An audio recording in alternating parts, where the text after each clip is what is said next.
अच्छा जी, ये हमारा एक प्रोसीजर था जिसके अंदर इन और आउट दोनों ही स्टेप हम परफॉर्म कर रहे थे। एक तो ये टास्क हो गया हमारे पास।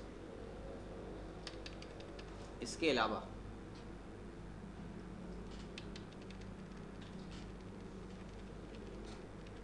और कौन कौन से प्रोसीजर थे हमारे पास?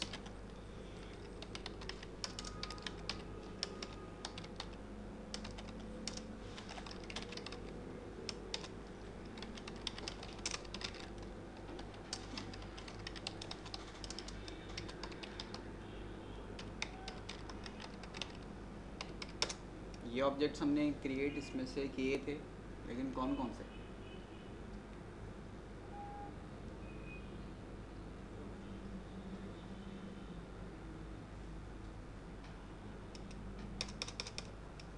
चलिए छोटा सा पहले टास्क बनाते हैं, फिर उसको और कन्वर्ट करेंगे आगे। क्रिएट और replace,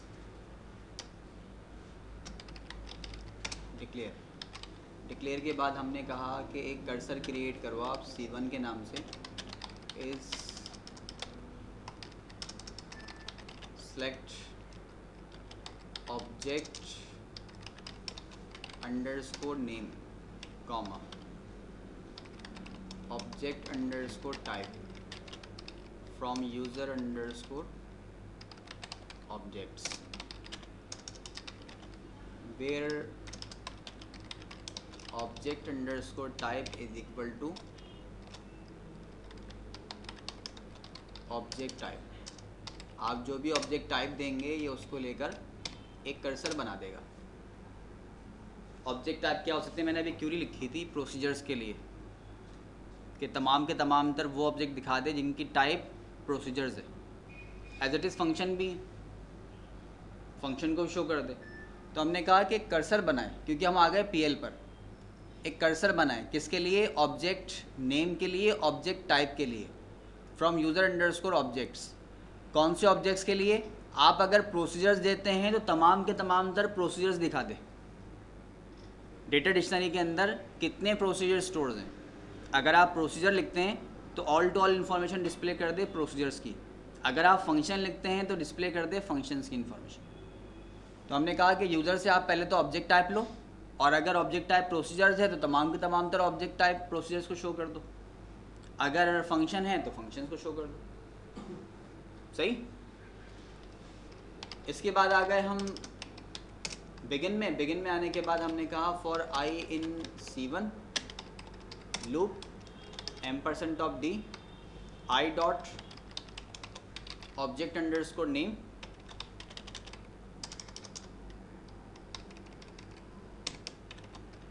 I dot object underscore type and loop, और यहाँ पे एंड। कह रहे हैं ऑब्जेक्ट टाइप बताइए। मैंने कहा कि मुझे प्रोसीजर्स देखने। कह रहे हैं आपके तमाम तर प्रोसीजर्स ये हैं। अगेन मैंने एग्जीक्यूट किया। अब मैंने कहा मुझे फंक्शंस देखने। कह रहे हैं आपके तमाम तर फंक्शंस ये बने। ठीक है, बजाय वो क्यूरी आप बार बार लिखें, उसके लिए हमने कोड क्रिएट कर लिया। इनॉमिस ब्लॉक को कन्वर्ट कर देते हैं प्रोसीजर्स में। क्रिएट और replace procedure my underscore objects, और पैरामीटर क्या होगा? हमने कहा कि आप ले लो my अंडरस्कोर ऑब्जेक्ट। ठीक है जी। ये कैसा होगा? हमने कहा कि ये होगा varchar2। और ये जो my ऑब्जेक्ट आप दे रहे हैं ये हमने यहाँ पर वेर क्लॉज के साथ एडजस्ट कर दिया। my अंडरस्कोर ऑब्जेक्ट, जो आपने पैरामीटर में my ऑब्जेक्ट दिया, फंक्शन या प्रोसीजर, वो वेर क्लॉज के साथ शो कर दे। ज्वाइन कर दे और उसके मुताबिक क्यूरी का रिजल्ट डिस्प्ले करना शुरू करे जो रिजल्ट है।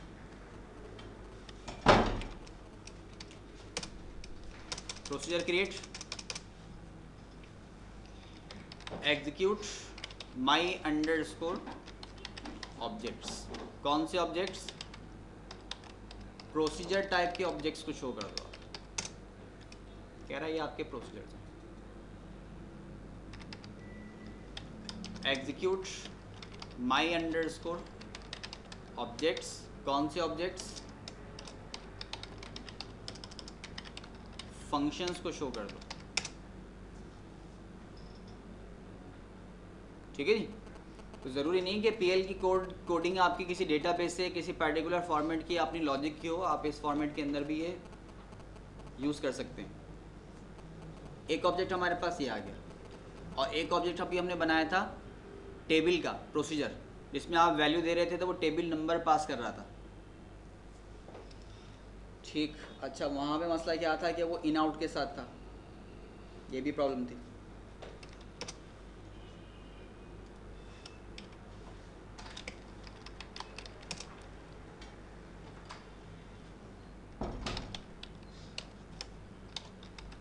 एक वेरिएबल लिया हमने व्हाट अंडरस्कोर डू, एक ऐसा प्रोसीजर बनाया जिस पर आपको हम सिलेक्शन क्राइटेरिया दे देंगे कि या तो आप ऑब्जेक्ट्स को देखना चाहते हैं या फिर आप टेबल को शो करना चाहते हैं। ठीक है, व्हाट डू आप चाहते क्या हो ये बताओ।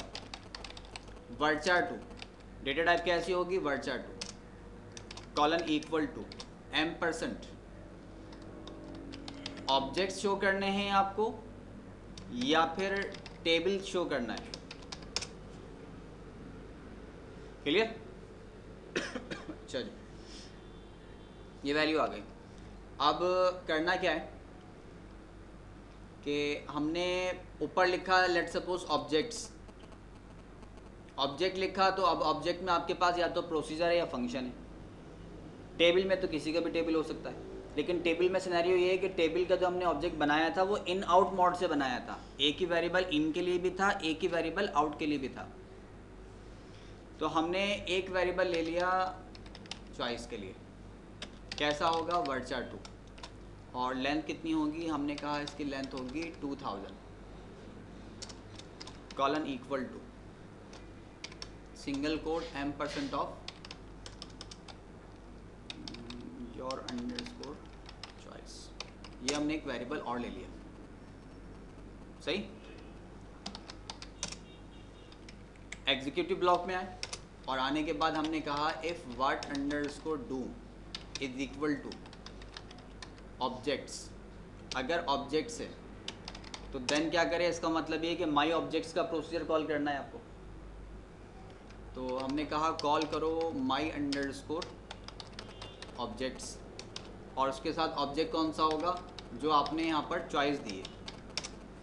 जब आपने ऊपर ऑब्जेक्ट सेलेक्ट कर लिया तो ऑब्जेक्ट की टाइप भी तो आप बताएंगे, टेबल है, फंक्शंस हैं या प्रोसीजर्स हैं। तो अगर आपने ऊपर ऑब्जेक्ट्स दिया है तो ऑब्जेक्ट्स को कॉल कर ले और किसके साथ? चॉइस के साथ।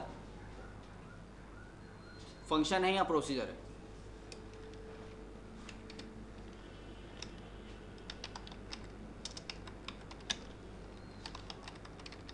Calling procedure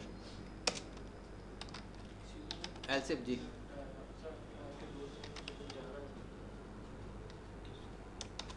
what underscore do is equal to, अगर टेबल है, यूजर ने टेबल दिया है तो देन क्या होना चाहिए?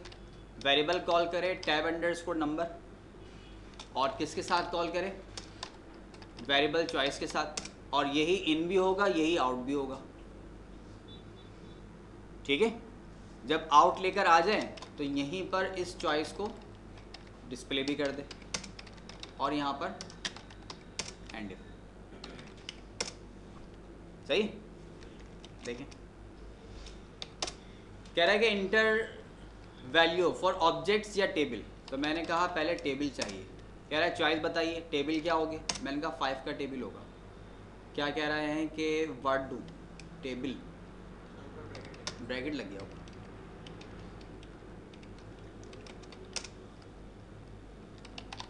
टेबल और टेबल चाहिए 5 का। अब क्या कह रहे हैं? वर्चर 2 कह रहे हैं the string length constant must be range in 1 to 32,000। Okay जी, ओके, ये कह रहे हैं लेंथ आप ले लो उसकी, कितनी ले लो, 30 काफ़ी। अब सही, टेबल और टेबल की लेंथ 5, तो उसने टेबल क्रिएट करके दे दिया। अगेन रन किया, मैंने कहा कि मुझे आप शो करने हैं ऑब्जेक्ट्स। ऑब्जेक्ट्स कौन से शो करने, मुझे प्रोसीजर शो करने। तो कह रहा आपके प्रोसीजर्स ये हैं। एक जस्ट लाइक हमने मेन्यू क्रिएट कर दिया, आपने पहले ऑब्जेक्ट टाइप बताई और ऑब्जेक्ट टाइप के बाद उसके मुताबिक वैल्यू दे दी। तो वैल्यू के कॉल देखते हुए हमने कहा कि अगर ऑब्जेक्ट है तो चॉइस को लेकर इस ऑब्जेक्ट को कॉल करें, और अगर टेबल है तो इस ऑब्जेक्ट को कॉल करें। सही, अच्छा जी। अब मसला ये है कि हमारा यूज़र तो भाई यूज़र है, कुछ भी कर सकता है, टैब भी तो दे सकता है वो। ऐसा कुछ कर दिया उसने। हमने तो वहाँ टेबल को चेक किया है, कोड में जो चेकिंग हमारी हुई है पूरे वर्ड टेबल के लिए हुई है।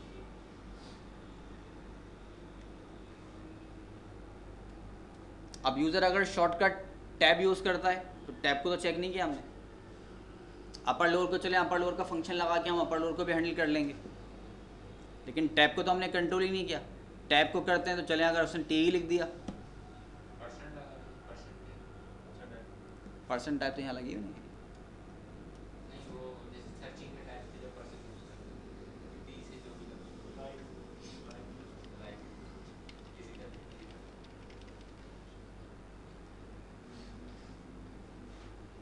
वैसे ये कोई एरर था, ये जो रिज़ल्ट आया है ये कोई एरर रिज़ल्ट था। अगर कोई एरर था, इसका कोई बैकअप पर कोड जनरेट हुआ हो तो एक्सेप्शन भी रेज होगा, लेकिन क्या इसका कोई एक्सेप्शन होगा? नहीं होगा, क्योंकि इसका कोई कोड नहीं है। लेकिन एक कोड लेस एक्सेप्शन भी तो होता है, कोड लेस एक्सेप्शन। हमने क्या था, user define exception with code, और एक विदाउट कोड भी होता है जिसका आप कोई कोड डिफाइन नहीं करते इन सिनेरियोज के लिए। हमारी नज़र में एक एरर है, लेकिन ओरेकल सर्वर की नज़र में तो एरर नहीं है, तो लॉजिकल एरर है। कर्सर का सिनेरियो कुछ और है। कर्सर तो मल्टीपल रिकॉर्ड्स की प्रेजेंटेशन के लिए। क्या आप यहाँ किसी टेबल से वैल्यू सर्च कर रहे हो, ENP टेबल से, DPT टेबल से, कहीं से आ रहा है? तो नॉर ऑफ सिलेक्टेड कहाँ से आएगा? चलें एक काम और करते हैं, थोड़ा सा डाउट को जो है ना क्लियर कर लेते हैं। हमने कहा exception, when others then %, SQL error message, और एरर मैसेज के साथ क्या करें, SQL कोड को भी शो कर दें। सही नहीं, इसमें सभी कवर हो जाएंगे, कोई डाउट नहीं है। टैब चॉइस क्या दो, मैंने कहा 5, कोई भी एरर नहीं है, ये लॉजिकल एरर है। इसके बैकअप पे किसी तरह ओरेकल सर्वर को ये कोड जनरेट ही नहीं करेगा, क्योंकि लॉजिक्स हैं। लॉजिक्स तो एक ही कोड के अंदर आपने कितनी देख ली। आप ऐड_EMP तो प्रीवियस क्लास से देखते हुए आ रहे हैं, सेकंड क्लास शुरू हो गई है, कोड एक ही चल रहा है और हर तरह की एक नई लॉजिक सामने आ रही है, हम उसको मौजूद अपडेट करते चले जा रहे हैं। तो इन तरह के इसके लिए तो कोई लॉजिकल एरर तो ट्रेस नहीं होता, इसकी तो कोई एक्सेसिंग नहीं होती, ना इसका कोई कोड होता है। क्या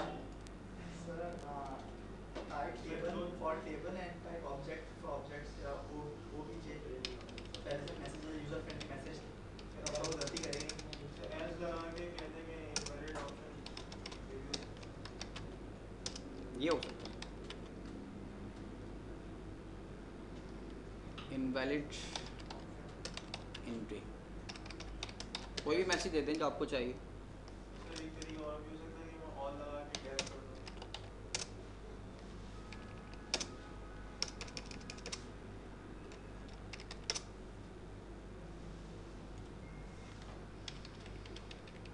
इसके अलावा हमने क्या कहा कि एक काम आप ये करो,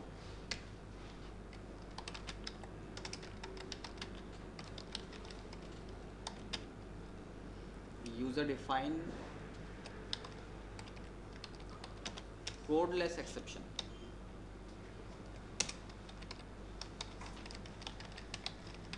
माई एक्सेप्शन, माई एक्सेप्शन एक्सेप्शन का नेम है, जैसे आपने कहा था master not found, exception name है, टेक्स्ट है, क्या होगा ये एक्सेप्शन होगा। इसके बाद हमने एक लाइन और लिखी थी, प्रैग्मा एक्सेप्शन अंडरस्कोर इनिट, और हम कोड से एसोसिएट कर रहे थे। अब जब कोड ही नहीं है तो फिर प्रैग्मा कहाँ से आया? प्रैग्मा भी नहीं होगा। जब इस एरर का कोई कोड ही नहीं है तो फिर कहाँ से शो होगा? तो हमने कहा कि ये हमारा एक्सेप्शन है। एक्सेप्शन का पता कब चलेगा? हमने कहा कि या तो ये मैसेज दे दो, या फिर इस मैसेज को अगर नहीं दो, रेज अंडरस्कोर माई एक्सेप्शन, तो इस सूरत के ऊपर माई एक्सेप्शन को रेज कर दो, एक्टिव कर दो। ठीक, ये बफर में एक एक्सेप्शन एक्टिव हो गया इस सिनेरियो के ऊपर। पहले तो यहाँ मैसेज डिस्प्ले हो रहा था ना, अब हमने कहा कि अगर इनमें से कोई कंडीशन नहीं है तो एल्स क्या करो, हमारे एक्सेप्शन ब्लॉक के अंदर बफर में जाकर एक एक्सेप्शन को एक्टिव कर दो। ठीक, जब एक्सेप्शन एक्टिव हो गया तो हमने कहा कि व्हेन माई अंडरस्कोर एक्सेप्शन, अगर मेरा एक्सेप्शन एक्टिव है तो देन क्या करो, $d, क्या लिखा था हमने, इनवैलिड एंट्री।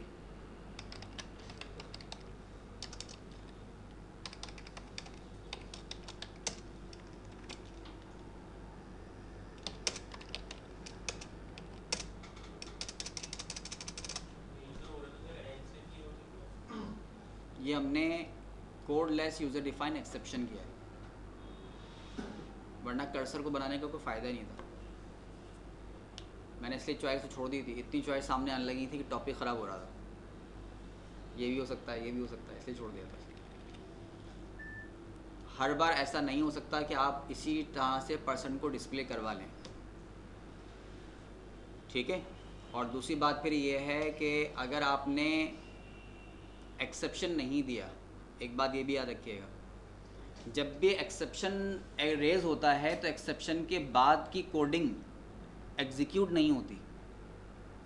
अगर आप यहाँ पर %d लगाते, टास्क परफॉर्म हो गया। पहला अफेक्ट तो क्या था कि आपने एक्सेप्शन को यूज़ नहीं किया, जो हमें करना था। एक वजह तो ये, इसलिए मैंने यूज़ किया। दूसरी बात ये कि वो यहाँ मैसेज प्रिंट करने के बाद एंड इफ और लाइन नंबर 14 के बाद और एक्सेप्शन से पहले अगर कोई कोड होता तो वो उसको भी एक्टिव कर देता, उसको भी जनरेट करता। वो किस तरह से कर लेता, देखें ज़रा, इसको थोड़ा सा वेरीफाई भी कर लें। ये आ गया my exception end if. End if के बाद मैंने कहा कि मैसेज दे दे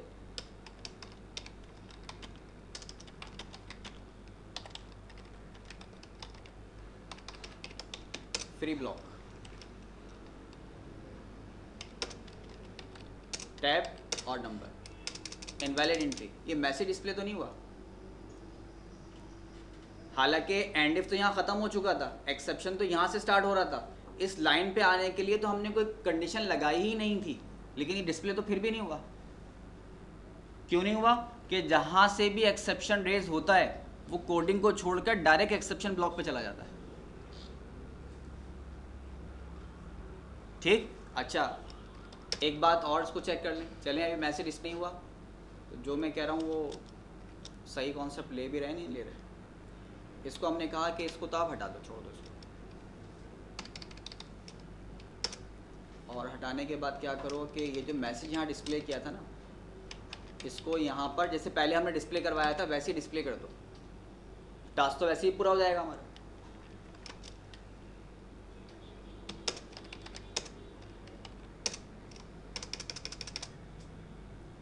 मिला डिफरेंस?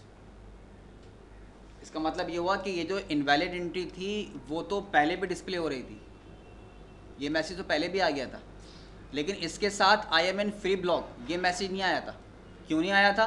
क्योंकि उसने एल्स आया, एल्स के बाद ये मैसेज डिस्प्ले किया। मैसेज डिस्प्ले करने के बाद आपने इस पर तो कोई कंडीशन नहीं लगाई थी ना, तो ये तो डिस्प्ले होना ही होना था, कोड की रीडिंग हो रही थी। लेकिन जब आपने यहाँ पर एक्सेप्शन को रेज करवाया था, तो एक्सेप्शन जैसे रेज हुआ उसने बाकी कोडिंग छोड़ दी, डायरेक्ट स्विच कर गया एक्सेप्शन ब्लॉक के ऊपर, और जाकर एक्सेप्शन का जो बिहेव था वो डील कर लिया। आपने मैसेज डिस्प्ले करवाया था, मैसेज डिस्प्ले कर दिया। ठीक है, क्योंकि हमारे पास डेटा डिक्शनरी के अंदर हमारे बफर में एक ऐसा ब्लॉक भी है जो एक्सेप्शन ब्लॉक है। ठीक, एक्सेप्शन ब्लॉक को चेक करता है कि यहाँ पर कोई वैलिडेशन परफॉर्म हो रही है या नहीं हो रही। इफ की कंडीशन है, कोई और लूपिंग आ गई, कोई और सिनेरियो आ गया, जाके चेक करो कोई एक्सेप्शन तो नहीं है। जब तक एक्सेप्शन नहीं है तब तक कोडिंग क्लियरली एक्सेस होती चली जा रही है, एग्जीक्यूट होती चली जा रही है। लेकिन जहाँ कहीं एक्सेप्शन मिल गया और वो सिनेरियो को फॉलो भी कर रहा है, तो डायरेक्ट स्विच कर जाता है एक्सेप्शन के ऊपर। ठीक है, बात क्लियर हो रही है? तो ये दो कोड हमने यहाँ पर देख लिए कि अगर यही मैसेज आप विद एक्सेप्शन से थ्रू शो कराएंगे और विदाउट एक्सेप्शन शो कराएंगे तो क्या फ़र्क होगा। तो मैसेज तो इस वक्त भी डिस्प्ले हो रहा था, लेकिन ये कोडिंग को कंटिन्यूसली एग्जीक्यूट करता जा रहा था, लेकिन एक्सेप्शन के वक्त स्विच कर गया नेक्स्ट ब्लॉक पर। और साथ ही साथ हमने एक और मेथड भी देख लिया कि कोई ऐसे एरर जिनका कोई कोड एक्टिवेट नहीं होता, जिनको हम लॉजिकल एरर कहते हैं, तो उनके लिए एक्सेप्शन कौन सा होगा, यूज़र डिफाइन कोडलेस एक्सेप्शन होगा, जिसका कोई कोड नहीं है, आप कोड डिफाइन नहीं करेंगे उसका। ठीक, बात क्लियर हो रही?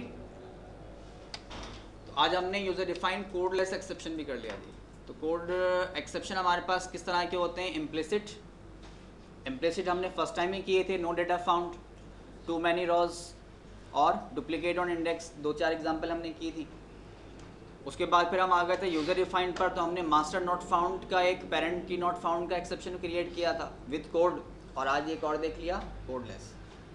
प्लस प्रोसीजर की जो टाइप थी वो भी हमारी कंप्लीट हो चुकी हैं, जस्ट हम उसको मल्टीपल प्रैक्टिस में देख रहे हैं। कोडलेस एक्सेप्शन जो है सर इफ़ के साथ, क्योंकि आप कंडीशन पे रेस करवाओगे ना कि अगर पहले चेक करो क्या ऑब्जेक्ट है, नहीं है तो चेक करो क्या टेबल है, जब ये भी नहीं है तो एक्सेप्शन रेस कर दो। सही, ओके। वापस आए हम ब्लॉक के ऊपर।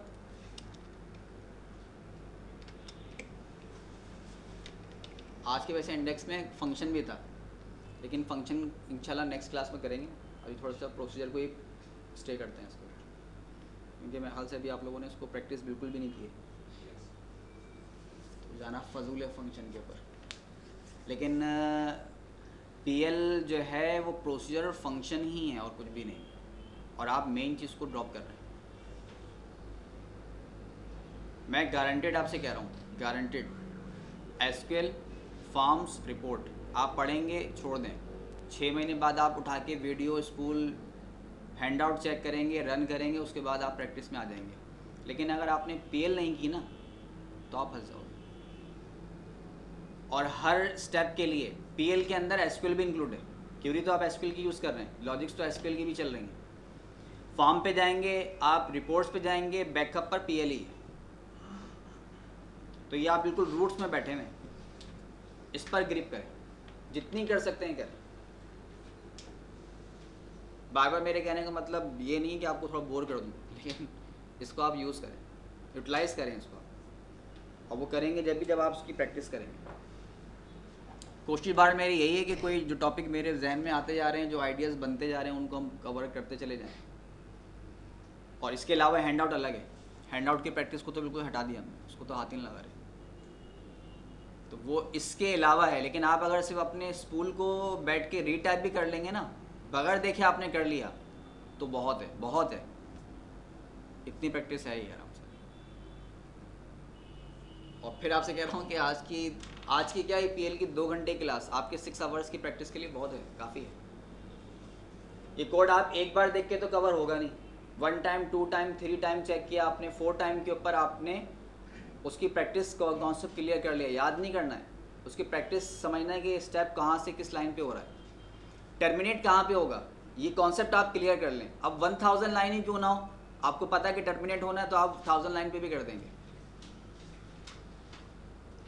तो बहरहाल सिर्फ समझना है उसको, समझ गया तो बात एक ही चीज़ बार बार रिपीट हो रही है।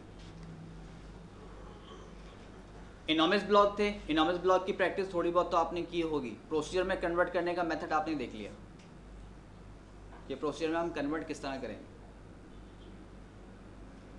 हमने लास्ट में एक कोड बनाया था ऐड रिकॉर्ड के लिए, लेकिन हम ऐड रिकॉर्ड कर रहे थे ईएमपी टेबल में। अब थोड़ा सा सिनेरियो चेंज करते हैं, डीपीटी में लेकर आते हैं। वो पूरा कोड नहीं लेंगे, थोड़ा मुख्तसर करेंगे उसको। हमने कहा क्रिएट करें आप और replace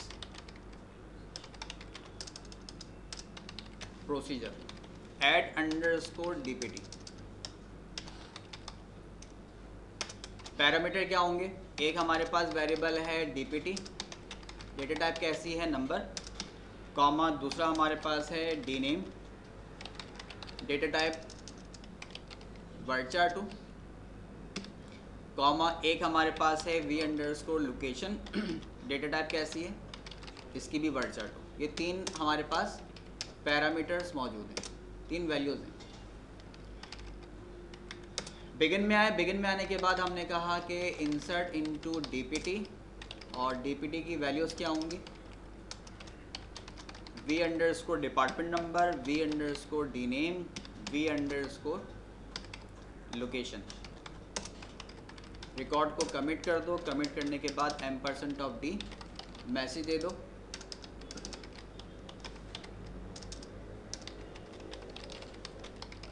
record created with department ID, और आईडी कौन सी होगी? V underscore department number. Exception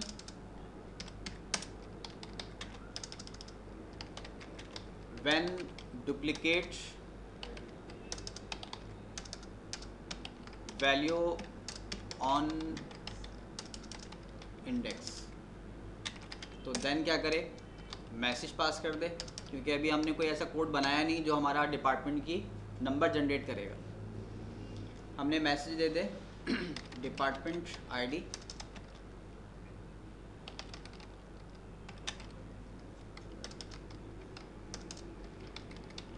exist.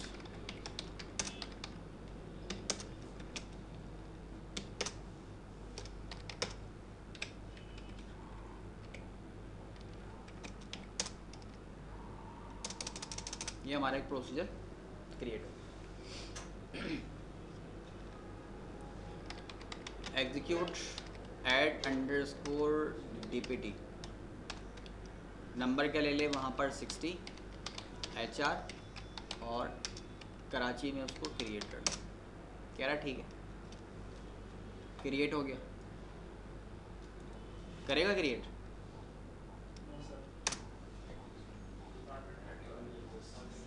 अब एक और प्रोसीजर बनाते हैं आउट मोड के लिए, जो आपके डिपार्टमेंट को डिपार्टमेंट नंबर असाइन करेगा। ऐसे ही हमने एक प्रोसीजर बनाया था वहाँ पर EMP आईडी के लिए, जो EMP की आईडी जनरेट करके दे रहा था। इसका मतलब ये है कि अगर आपको सेल ग्रेड में इंसर्शन करनी हो तो फिर इसका एक और बनेगा। ठीक, ऐसा नहीं होना चाहिए। एक ही ऑब्जेक्ट हो जो सबको आईडी प्रोवाइड करे।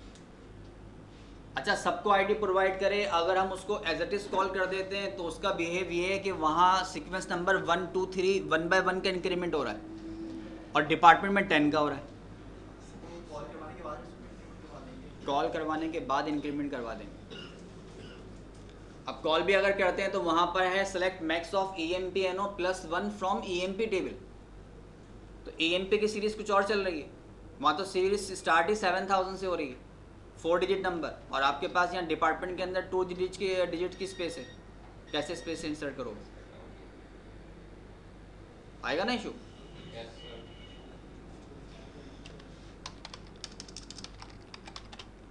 वो कोड क्या था, ऑब्जेक्ट नेम क्या था? फ्रॉम यूजर अंडरस्कोर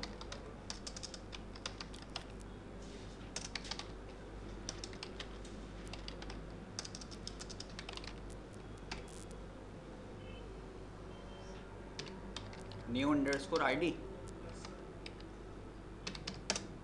सही सही जगह जाके तुक्का लगा। चलें, ये हमारा कोड था जो सिर्फ ईएमपी को आईडी प्रोवाइड कर रहा था। हमने कहा एक काम और करवा कि एक पैरामीटर और लो, टेबल अंडरस्कोर नेम। कैसा होगा? वर्डचार 2 के जैसा होगा। आप जब इसको कॉल करोगे तो कॉल करते वक्त ये बताओगे कि मुझे ईएमपी की आईडी चाहिए, मुझे डीपीटी की आईडी चाहिए, या मुझे सेल ग्रेड की आईडी चाहिए। अब तक तो सिंपली ये काम हो रहा था, लेकिन हमने कहा कि अब ऐसा नहीं करो, पहले चेक करो कि table underscore name is equal to क्या ईएमपी है। अगर ईएमपी है तो फिर ये आईडी जनरेट कर दो आप। Else if table underscore name क्या डीपीटी है, अगर डीपीटी है तो देन क्या करो, select max of department number plus 10 into कौन सा वेरिएबल है हमारे पास, max underscore ID from Scott dot DPT.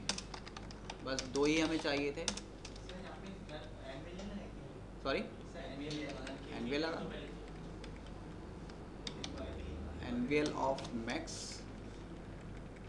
कौन सा नंबर चाहिए आपको? पहला 10 चाहिए होगा ना, तो जीरो में जब जीरो लेकर आएगा तो जीरो में 10 प्लस करके 10 से जनरेट करेगा उसको। अब इसमें से मैक्स आईडी में या तो ईएमपी की वैल्यू जनरेट करेगा या फिर डीपीटी की वैल्यू जनरेट करेगा, और किसी भी एक वैल्यू को जब जनरेट कर ले तो एग्जिट होने से पहले उस आईडी को असाइन कर दे, कॉमा जीरो ब्रैकेट के बाहर लगेगा ना, दो ब्रैकेट के बीच में लगेगा। कॉमा कॉमा जीरो जो है वो ब्रैकेट के बाहर लगेगा। ठीक है। तो ये वैल्यू असाइन कर देगा आईडी को, और आईडी हमारे पास आउट मोड का पैरामीटर है।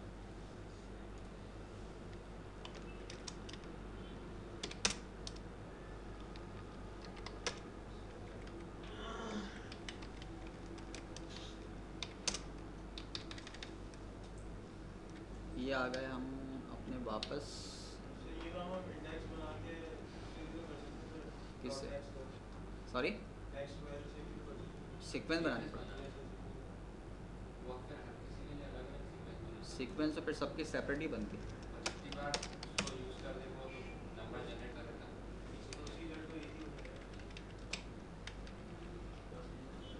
ये नंबर आ गया हमारे पास। हमने कहा कि अगर डुप्लीकेट हो तो क्या करो आप ये काम करो कि एक हमारे पास वहाँ पे वेरिएबल है,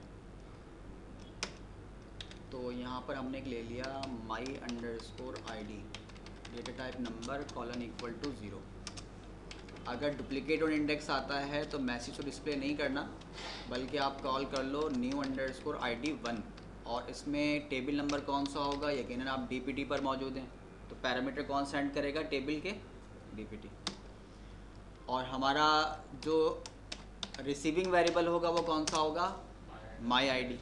तो वो वेरिएबल जनरेट करके आउट जो सेंड करेगा हमारे माई आईडी के अंदर। इसको लेने के बाद हमने कहा कि अब एक काम करो आप कि record as it is create करो, लेकिन अब जो वेरिएबल होगा वो माई अंडरस्कोर आईडी का होगा, और आपको बता दें कि जी रिकॉर्ड मैंने जनरेट किया वो माई आईडी के साथ जनरेट किया।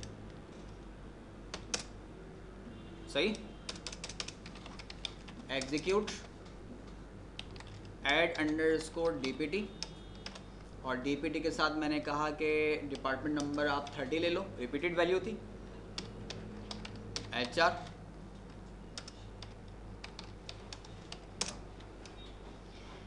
क्या कह रहे हैं कि value larger than specified receptions allowed for this column. कौन से कॉलम के अंदर कह रहे हैं, यूनिक कंस्ट्रेंट वायलेटेड पी के अंडरस्कोर डीपीटी, तो होना चाहिए था, वो तो सही था। Duplicate on index,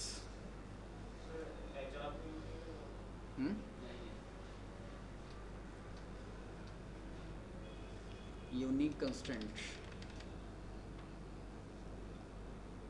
DPT value हमारी आ गई exception insert into EMP exception पे आ गया। एक्सेप्शन पे आने के बाद वैल्यू परफॉर्म हो गई। सही तो फिर क्या है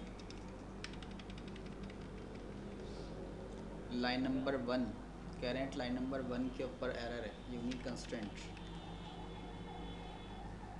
add underscore DPT variable number rename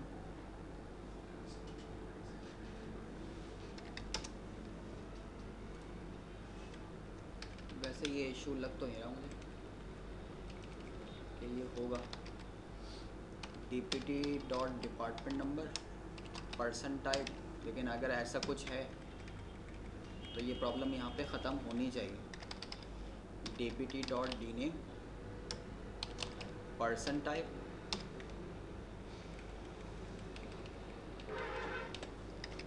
DPT dot location person type. ठीक है जी,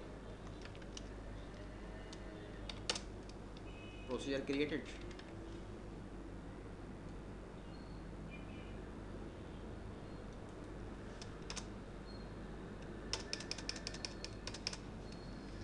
यूनिक कंस्टेंट तो सही है, होना भी चाहिए था, लेकिन यूनिक कंस्टेंट है तो डुप्लीकेट इंडेक्स का एक्सेप्शन रेज होना चाहिए ना फिर तो। सर कोई सही वाला डिपार्टमेंट नंबर देकर नहीं चल रहा है।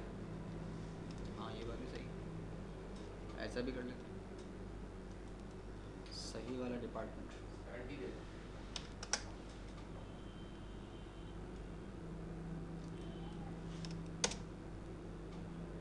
डुप्लीकेट के ऊपर एरर, वो जो हमने दूसरा प्रोसीजर बनाया उसमें हो सकता है कोई उसमें इसी में गड़बड़ लगी। चलिए इसकी तरफ चलते हैं। न्यू आईडी,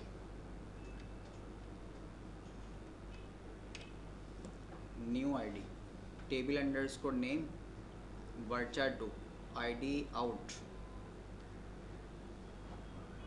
नंबर के अंदर मैक्स आईडी ले लिया, नंबर कॉलन इक्वल टू 0। ठीक है, एग्जीक्यूट न्यू अंडरस्कोर आईडी 1। यहाँ हमने कहा डीपीटी की आईडी दो और किस में स्टोर करना है, हमारे एक वेरिएबल बाइंड ऑलरेडी क्रिएट हो चुका था, इसमें स्टोर करना है प्रिंट। अच्छा अब मसला ये है कि ये जो नंबर जनरेट करके ला रहा है वो पहले डिपार्टमेंट नंबर 99 3 डिजिट का लेकर आ रहा है 109 और वहाँ पर स्पेस 2 डिजिट की है। सब जगह सब कुछ सही बना हुआ है, लेकिन नंबर जो कैलकुलेट हो रहा है वो वैल्यू एक्सीड कर रहा है। 99 दिया हुआ।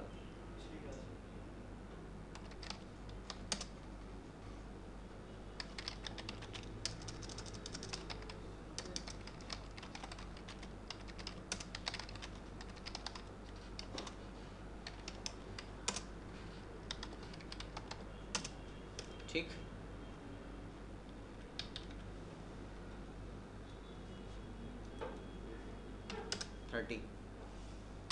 Comma HR Karachi. सही, एक्सेप्शन रेज हो गया। एक्सेप्शन रेज करके उसने उस प्रोसीजर को कॉल किया और प्रोसीजर को कॉल करने के बाद डीपीटी के साथ कॉल किया, उसने नई आईडी जनरेट करके आपको माई आईडी में असाइन कर दी और माई आईडी को लेकर हमने एक रिकॉर्ड क्रिएट किया और मैसेज दे दिया कि 40 से क्रिएट किया। ठीक है, अब मसला ये है कि इस जो भी एरर मिला था उस एरर से शायद आपने अगर नोट किया हो तो प्रॉब्लम ये है कि हमने जब अपना प्रोसीजर रन किया तो वो तो कह रहा है प्रोसीजर क्रिएटेड, इसमें कोई इशू नहीं था। बार बार चेक किया, नहीं नज़र आया। फिर हमने क्या किया, अपने अदर प्रोसीजर को जो हमने कॉलिंग की है उसे कॉल किया, उसने भी कह दिया कि ये प्रोसीजर कंप्लीटेड, वहाँ भी कोई मसला नहीं था। लेकिन जब प्रिंट किया तो प्रिंट करते वक्त रिज़ल्ट आपकी स्टोर इन्फॉर्मेशन के मुताबिक नहीं था। तो आपका कोड सही है, लॉजिक सही है, लेकिन जो स्टोरेज एरिया है वहाँ पर कैपेसिटी कम थी, 2 डिजिट अवेलेबल थे डिपार्टमेंट के अंदर, लेकिन वैल्यू जनरेट एक्सीड करके ला रहा था। तो ये तो आप जैसे जैसे प्रैक्टिस करते जाएंगे एरर्स आपके सामने आते जाएंगे। और समटाइम ऐसा ही होता है कि आप सबको रन कर रहे हैं, सब प्रॉपरली रन भी हो रहे हैं, लेकिन डिज़ायर्ड रिजल्ट नहीं मिल रहा, रिकॉर्ड क्रिएट नहीं हो रहा। तो आपको अदर डिपेंडेबल ऑब्जेक्ट्स को जाके वन बाय वन चेक करके उनका रिजल्ट चेक करना पड़ेगा कि रिजल्ट क्या दे रहे हो। परफॉर्म तो सही कर रहे हैं, गलत तो ये भी नहीं है। उसने कहा, आपने कहा न्यू कैलकुलेट करके ला दो, उसने न्यू कैलकुलेट करके ला दिया। वो जो इंसर्ट कर रहा है वो भी सही है, प्रॉपरली इंसर्ट कर रहा है, एक्सेप्शन भी रेज हो रहा है। प्रॉब्लम क्या आ गई है, 3 डिजिट है, वो 2 डिजिट है। और वो एक्सेप्शन एरर को देखते हुए, वैल्यू लार्जर देन, इसको देखते हुए ही मैंने यहाँ पर एसोसिएशन की थी कि यहाँ कोई इशू तो नहीं आ रहा।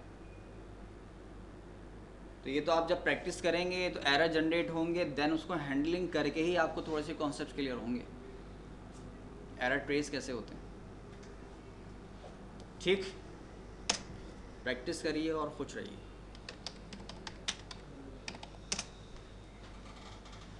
आपका एक छोटा सा असाइनमेंट है आज।